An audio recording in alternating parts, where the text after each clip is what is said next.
Oh gosh, we are crying for freedom here in Africa. But I mean, we crying for freedom here in Zimbabwe. Oh God, they're crying for freedom in Uganda. We cry for freedom. Oh gosh. Oh yeah. Sadagi matireke. Oh yeah. Hey you matireke. Oh yeah. Sadagi matireke. Oh yeah. Sadi why? Oh gosh.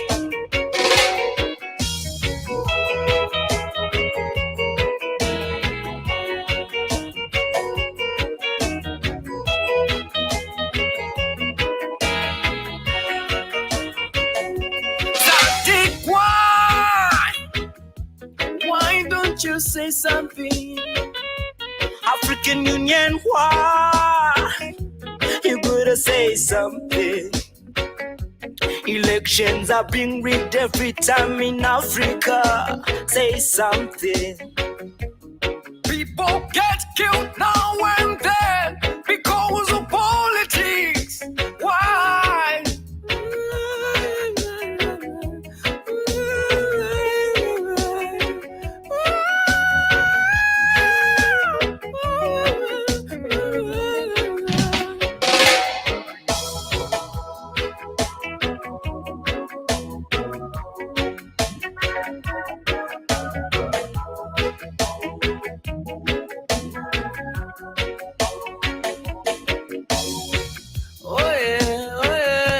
Sadagi matireke. Oh yeah, oh yeah. Hey you matireke. Oh yeah, oh yeah. Sadagi matireke. Oh yeah, oh yeah. Sadi why? Say something. We ain't asking for so much. All we want is transparent. Hey, you don't have to keep quiet. Where is people dying? Please do something.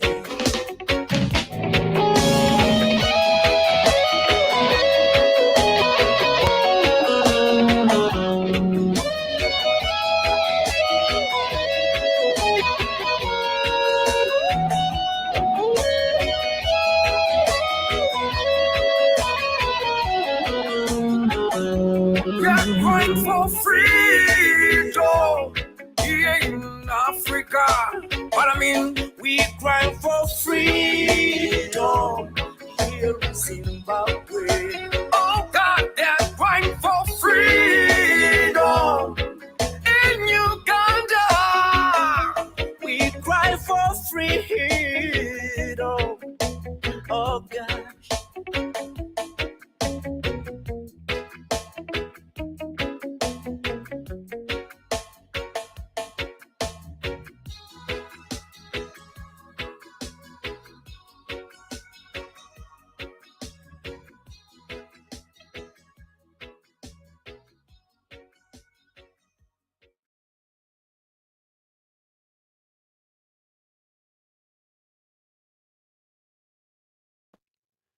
This is Letter from America for May 4. Today's topic is Mnangagwa and the ZANU PF government have driven half the Zimbabwean population into extreme poverty in just 4 years. According to a renowned economist, nearly half the country's population is living in abject poverty since November 2017 coup, which toppled the late Robert Mugabe. This poverty rate has doubled since Mnangagwa took over as president. Professor Gift Mugani said in an interview that in 2018, 29% or one-third of Zimbabweans were living in extreme poverty. Today, 4 years under the Mnangagwa government, 49% of Zimbabweans now live in extreme poverty. Other records indicate that in the 42 years ZANU PF has been in power, an estimated 70% of Zimbabweans now live in poverty. Virtually the entire population now survives on an informal economy. Mnangagwa and his finance minister Mthuli Ncube, as well as the ZANU PF leadership, do not take advice from economists. The highly publicized meetings between government and industry representatives is a false narrative aimed at giving the misleading impression that government is listening to stakeholders. This economist said.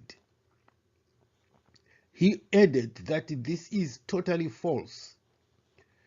Professor Mugano said government economic policies are not based on inputs from stakeholders, but decisions within the ZANU PF apparatchiki. The so-called Transitional Stabilization Plan, or TSP, that was launched in 2018 was a 300-page document that Mthuli Ncube brought with him from his home base in Switzerland. It was not a product of stakeholders' consultation and input. It was never made available for review or consultation, but was implemented immediately. A number of economists criticized Mthuli Ncube for imposing the plan without local input or taking local conditions into consideration. Today, the results of this plan are a clear evidence of the plan's abject failure to achieve its intended objectives to supposedly stabilize the dollar. According to Professor Mugano, in the 4 years the plan has been enacted, inflation for 2020 shot up by 800%. In 2018, 29% of Zimbabweans were in poverty. Now the figure has doubled to 49%. The vast majority of workers live below poverty datum line, or PDL. Zimbabwe was in 2018 a mid-income, lower-class country. Today, Zimbabwe is way below the mid-income level country. And all of this has happened during Ncube's Transitional Stabilization Plan, the professor said. Domestic debt has spiraled to $20 billion. This is double what it was 4 years ago. The domestic debt is projected to spiral to double in 3 years' time. To make matters worse, Zimbabweans do not know where this debt was acquired from and what it was used for. There has been no accountability by government. The bottom line is Mnangagwa and the ZANU PF government have failed dismally to run and manage Zimbabwe's economy. The solution? The professor was asked. Well, the answer was obvious. It's time to change government. He pointed out that SADC countries have had several presidents since their independence. Zimbabwe has had only one, Robert Mugabe, until 2017. His successor, Emmerson Mnangagwa, is even worse. Professor Mugano listed the failures of the plan, the Transitional stabilization plan by pointing to an economy that is in dire straits. First, the economy is running on 3 exchange rate systems for the Zimbabwean US dollar. There is the parallel or black market with its exchange rate of 350 Zimbabwean dollars to 1 US dollar. And this is quickly rising to 500 to 1 US dollar.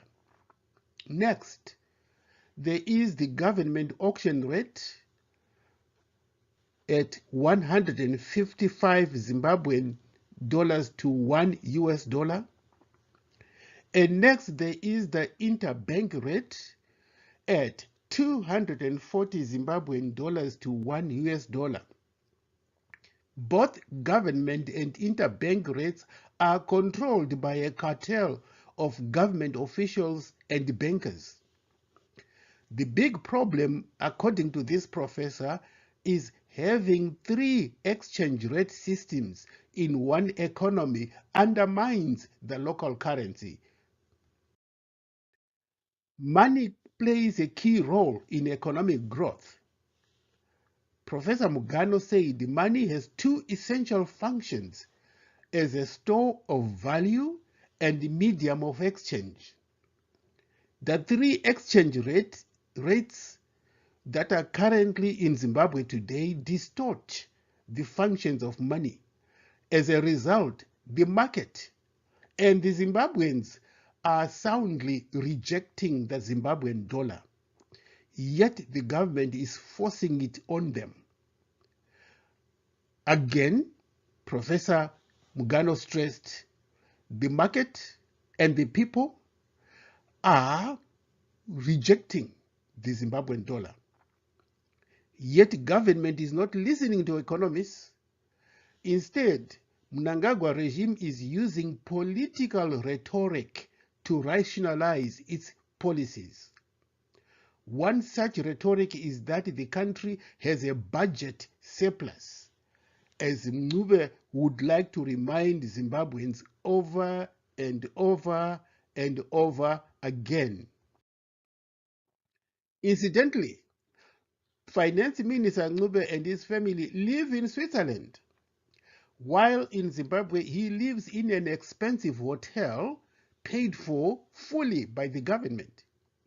This raises questions about Mnube's confidence in the country's economy. Professor Mugano said Zimbabwe never had a surplus. The so-called surplus that Mnube keeps on reminding Zimbabweans about over and over again is an artificial creation concocted by compressing wages of the working class, making them even poorer. Mnangagwa had signed more than 600 statutory instruments to control the economy. The Zimbabwe economy is now being run on subsidies and statutory instruments. The government has not come up with a roadmap to stabilize the Zimbabwe dollar. Professor listed some of the conditions that must prevail if the Zimbabwe dollar is to stabilize. 1, inflation must be in a single digit. There is a need for a de-dollarization roadmap. There must be a social contract where business and government and other stakeholders work together and tackle the root causes of the economic problems. Right now, the government is unable to identify root cause and is instead the root cause of the problem and is instead dealing with the symptoms of the economic malaise. The government is unable to come up with evidence-based, consultative, and science-based policies that will dynamically deal with the root causes of the economic problems in Zimbabwe. The so-called meetings ostensibly to show that government is consulting with business sector are a mere show-off, Professor Mugano said. He said Mnangagwa does not listen to any inputs. The Mnangagwa government has what he called a permanent disease of misgovernance. CCC or Triple C Vice President Tendai Biti earlier this year said government has a very poor investment strategy. Sectors that needed good budgetary support are being underfunded. Only 30% of budgets for health and education were allocated by September 2021. Yet the Home Affairs, Army, CIO, and President's Office budgets were over-allocated. Recently, the Army and Police received pay increases, but teachers and nurses are still struggling with paltry pay. Both BT and Mugano said the investment climate in Zimbabwe is very poor. The Zimbabwe is open for business declaration by Mnangagwa is pure political rhetoric with no substance. Mugano said investment inflows into Zimbabwe amounted to 1.1% of the national GDP from investors. In the 1990s, it was 20 to 25% of the national GDP. However, the elephant in the room of this economic free fall is corruption. It is estimated that Zimbabwe is losing more than $1 billion every year to corruption. Worse still, the Mnangagwa government is silent on the issue of corruption. Mnangagwa made fun of corruption when he told a rally that many people had asked him what happened to the $15 billion that the late Mugabe said had disappeared. Mnangagwa said he was also asked what he was going to do about corruption. Mnangagwa's answer in Shona was, ndakaona kuti ini ndaiwe ndiri muhurumende, saka ndakati rega ndinyarare. I noticed that I was in the government that was accused of corruption, so I decided to keep quiet and not to answer the question. Mnangagwa also said in answer to what he was going to do about corruption, again in Shona, he said, mumwe akanditumira tsamba achiti anoziva wanhu wakaba mari yehurumende. Ini ndikamuti musoro wako nyarara. Someone sent me a letter in which he revealed individuals who had engaged in corruption. I said to him, shut the F up. For years, Mnangagwa and ZANU PF have been quiet on the crime of corruption. It's only recently that some members of ZANU PF are now calling for a statement on corruption.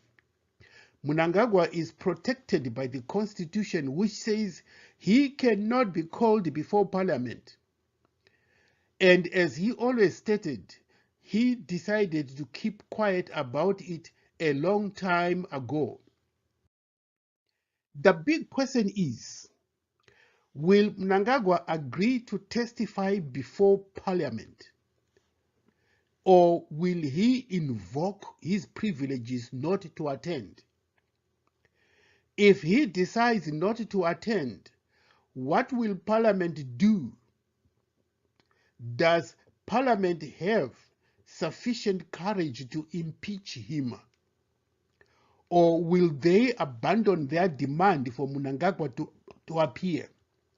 After all, ZANU PF has a big majority to decide how Parliament will react. Summoning the President to Parliament is a sign of the changing times, however. National dissatisfaction with the ZANU PF government is now making inroads within the party itself. This is because a few members of ZANU PF are getting the lion's share of what the late Bishop Desmond Tutu once called the gravy train. The billions of dollars that are being looted are not shared equitably among the ZANU PF aparichiki. Some, like Tagwirei, are getting a lion's share. Others are getting pittance or nothing. Worse still, members of the army, police, CIO, and war veterans are getting the raw deal. They are at the bottom end, but they do most of the dirty work in inflicting violence on civilians on behalf of ZANU PF. ZANU PF's unquenchable thirst for violence, hooliganism, and intimidation are now a well-known brand of the party under the mantra ZANU Ndeyeropa. Recent events show that ZANU PF insanity with violence is surging exponentially to a new level. In response, CCC youth have issued a warning that the party will meet head-on with anyone who tries to destroy or disrupt the People's Project, as a CCC deputy spokesperson Ostalos Siziba pointed out recently. The late Oliver Mtukudzi sang, "Matare ezvibhakera haana zvaanoshanda." Violence does not serve any purpose. CCC's official policy is that it will use constitutional and legal methods to campaign and will not engage in violent activities. However, everyone recognizes and agrees that anybody has a right to defend themselves when attacked. The use of violence in self-defense in the face of an attack is recognized as legitimate by the international law. In the past, ZANU PF thugs used to inflict violence on MDCT supporters without suffering the consequences of their actions. In a confrontation that resembled ZANU and ZAPU way back in the 1960s, ZANU PF youths tried to stop CCC youths from their door-to-door campaigning in Chitungwiza. This was not an isolated incident, but a well-crafted strategy of ZANU PF behavior that has its historical foundations in the entire life of the party. What this means is violence and intimidation are ingrained in ZANU PF's DNA. To give a few examples of these acts of insanity by ZANU PF. A reputable journalist's govts were under threat of seizure. As ZANU PF thugs publicly boasted that he was going to seize the journalist's govts. He said he was taking this action in response to people in the area who were unhappy that their promised govts had not been delivered. But the same villagers in Murewa and other well-wishers formed a citizens' resistance force and scared the hell out of the ZANU PF thugs. The people stopped him. A vendor was barred from selling ice cream at the trade fair because he was wearing a yellow jacket. Can you imagine that? Triple C campaigners were barred by ZANU PF thugs, and strangely enough, the police from campaigning in Chitungwiza. Triple C members came in their hundreds for a confrontation with the thugs. An elected mayor in Harare had his election invalidated by local government minister. But the acting mayor has stood his ground in defiance. A speaker at a ZANU PF rally stated that ZANU PF will continue to use violence to protect Zimbabwe from foreign interests. Corruption is one of the long list of factors that account for ZANU PF misrule and looting. The other factor is violence and lack of respect for basic human rights. ZANU PF is running Zimbabwe like it's a private property for the party. There is a very simple explanation for ZANU PF's autocratic behavior. ZANU PF is now a shadow of its former self. ZANU PF would lose decisively in any free and fair election. So it has to resort to violence, corruption, and rigging of elections to survive. In the past, ZANU PF engaged in violence as if it had a right and monopoly to inflict it over Zimbabweans. But now things are changing. The new generation of Zimbabweans, with their yellow mantra, are now confronting ZANU PF.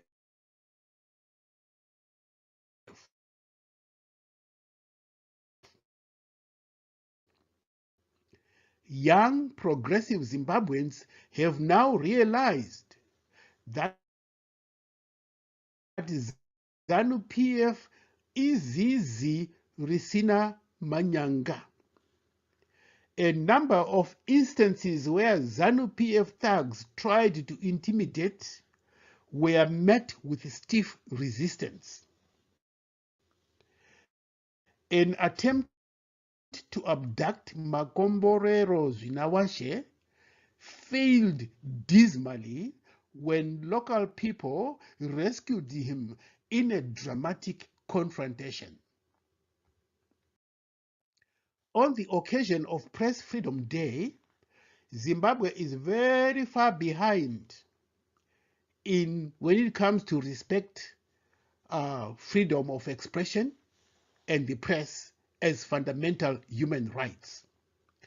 According to the United States 2020 country reports on human rights practices in Zimbabwe, numerous factors contributed to a flawed overall election process, including 1. The Zimbabwe Election Commission's lack of independence and partiality, heavily biased the state media favoring the ruling party, voter intimidation, unconstitutional influence of tribal leaders, disenfranchisement of alien and diaspora voters, failure to provide a preliminary voters' roll in electronic format, politicization of food aid, security services' excessive use of force, and lack of precision and transparency around the release of election results. The Constitution, the Zimbabwean Constitution, provides for freedom of expression and of the media. But the law limits these freedoms in the so-called interests of defense, public security, or professional confidentiality. The government has continued to arrest, detain, and harass journalists and critics.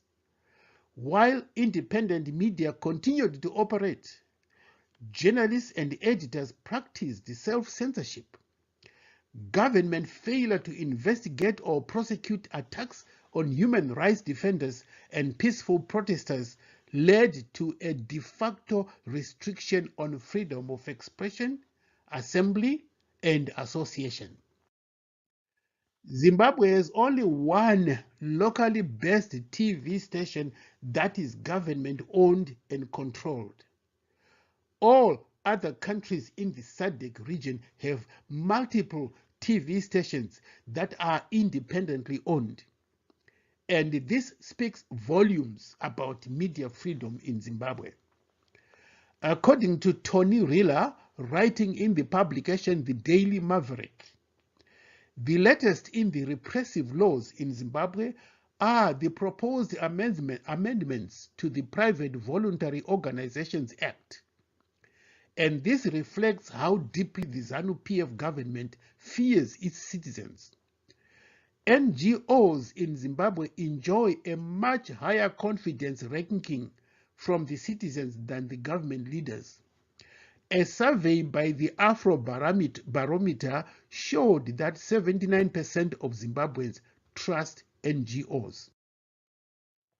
Riller notes that while this law, Private Voluntary Organization Act, is ostensibly to prevent money laundering for terrorist activities, Section 6.1 clearly shows the intent of the government. It makes it a criminal offense for NGOs to provide funding to political parties. These actions by the ZANU PF government under Mnangagwa that clearly deprive Zimbabweans of their basic human rights show what the government must not do if it wants sanctions to be lifted. As the situation continues to deteriorate in the country, the nationwide dissatisfaction or discontent with ZANU PF is now pushing the party to seek a dialogue with the CCC, which is now a political force in the country. The problem is ZANU PF will try to set conditions for this dialogue in order to give the false impression that it is the CCC that is desperate for talks. One condition is that Chamisa and the CCC must dissociate itself from statements made by Lord Jonathan Oates in the British Parliament. Mr. Oates said MDCT under Monzora is a puppet of ZANU PF. He also said the by-elections were not held on a level playing field. In the past, ZANU PF has pushed MDC Alliance and now CCC to denounce sanctions. There are two glaring fallacies in these demands by ZANU PF. First, Lord Oates' statements were true. The by-election was not held on a level playing field. That is a fact, and ZANU PF knows it. Secondly, Monzora was given on a silver platter the Morgan Richard Trangirai building by ZANU PF after it had been taken away by armed police from the rightful owners, MDC Alliance led by Chamisa. Third, under Zimbabwe's Political Parties Finance Act, the $149,850,000 which was due to the MDC Alliance led by Chamisa was forcibly taken away and given to Monzora. Fourth, only CCC rallies were harassed and in some cases banned by the police, while Monzora's tiny meetings, poorly attended meetings, went ahead without any problems from the police. On the question of sanctions, ZANU PF is the cause of the punitive measures imposed by the international financial institutions. These sanctions were imposed for two reasons. Zimbabwe defaulted on its debt repayment to international financial institutions. 2. Zimbabwe has an abysmal human rights abuse record. And ZANU PF knows that for sanctions to be lifted, Mnangagwa and ZANU PF must repay their debts and respect basic human rights. CCC has absolutely nothing to do with the sanctions.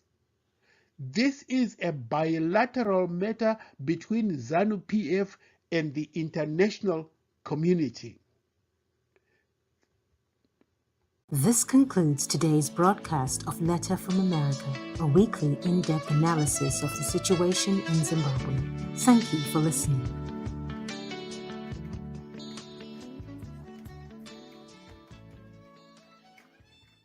This concludes today's broadcast of Letter from America, a weekly in-depth analysis of the situation in Zimbabwe. Thank you for listening. Vanambuya nana sekuru kumamisha nehama dzose dzisati dzaziva ndine shoko guru randinoda kubudzai Nelson Chamisa wave nebato itsva iri danho rakatorwa mushure mekunge paonekwa kuti zita reMDC rakange rasvibiswa nemhandu ngonzo rakomichina nakupe nevamwe. Saka kana mave kuzoenda kunovhota munofanira kucherekedza kwazvo chiso chachamisa nemasi matatu pamwe neruvara rwemabhanana. Votera Nelson Chamisa.